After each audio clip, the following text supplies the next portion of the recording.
All right, so today we're going to talk about journaling, and I just finished up a nice little journaling session here, and I kind of realized that it's a sort of form of therapy. So, in self improvement, a big focus starts with improving your mental health, and that's just because, sure, we do focus on building a nice body, we focus on getting women, we focus on getting more money, but I think that we've all more or less come to a consensus that it all starts with your mental health. And this is just because you can't really look and you can't really search for things in life greater than what you already know if your mind isn't in the right place to explore these options or accept the fact that there could be more out there for you to attain. So that's why in the self improvement journey, a big part and a large focus is put on trying to improve your mental health so that you have a different outlook on life rather than the traditional outlook that brings many people depression, anxiety, whatever other like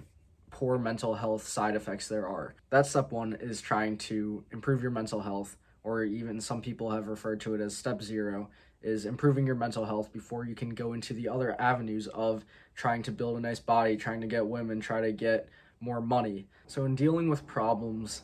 with like mental health and your mind, a lot of people suggest going to a therapist who like a medically trained professional who I guess knows what they're doing and knows what they're talking about in terms of how they can help you improve your mental health and whatnot. But that's pretty intimidating, honestly, for the majority of people. I would think that most people don't have the confidence even yet to seek this professional help and contact a therapist and then open up about their feelings about like their past, whatever trauma they've went through and this and that. So just even getting up to that point to speak to another person about the struggles that you've been through is definitely a tall order, and I don't think it can be fulfilled too easily, especially in the fact that you have to probably pay a decent sum of money. I don't know how affordable a therapist is or mental health care is, but that is another barrier to entry as to why I believe that most people don't just immediately resort to getting therapy or seeking professional medical help. So, in doing this, we try to find our own avenues of outlet and improving our mental health. And how do we go about this? So,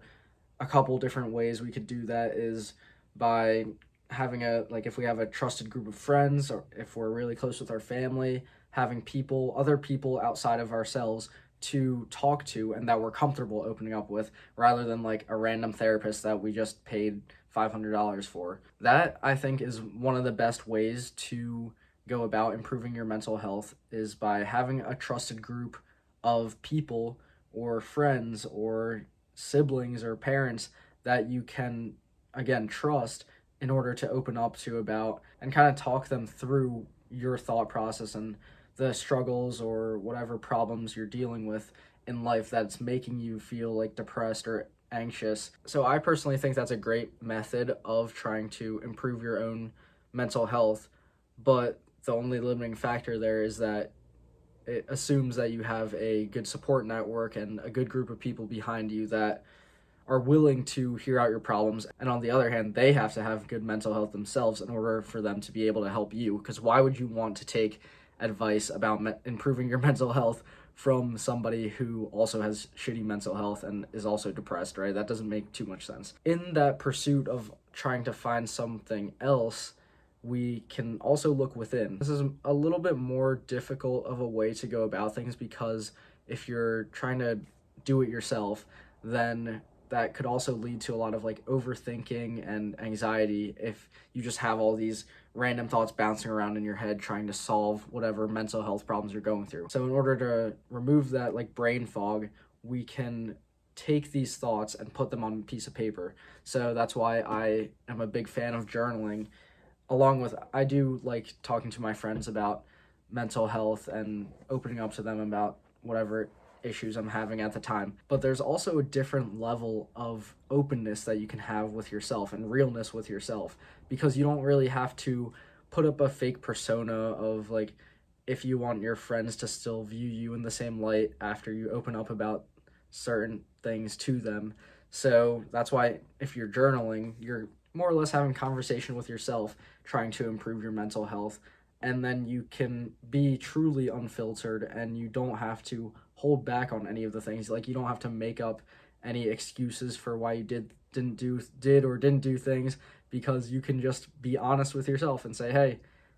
nobody else is supposed to be reading this journal, it's just me, so why would I need to lie to myself? And if you are lying to yourself, then that's another issue that you could be journaling about as well, and try to solve that for yourself, or even talking to your friends about that. But that's kind of just my gist for today, is that journaling can be viewed as a form of therapy for all of us, and it seems like a decent alternative to whatever other options we have out there, such as like talking to your friends, so you don't have to like put an emotional burden on them, or maybe seeking medical help. I'm not trying to dissuade you from seeking professional medical help, because please do that if you like have the means to, and if you really think you have a serious issue that needs to be dealt with by a professional. But I personally think that a lot of the things we're going through can really be solved by just looking inward and more or less just being honest with ourselves, just writing out our thoughts and putting it on a piece of paper so that it's like removed from our head. At least that's how I see it. Is like when I take a thought and I put it in my journal, it kind of removes that thought from like bouncing around in my head, rather than it just occupying space and then like stressing me out over the next coming days, because that's all I'm thinking about is just random stuff that could be eliminated from my headspace. Thanks for watching. I'll see you next time.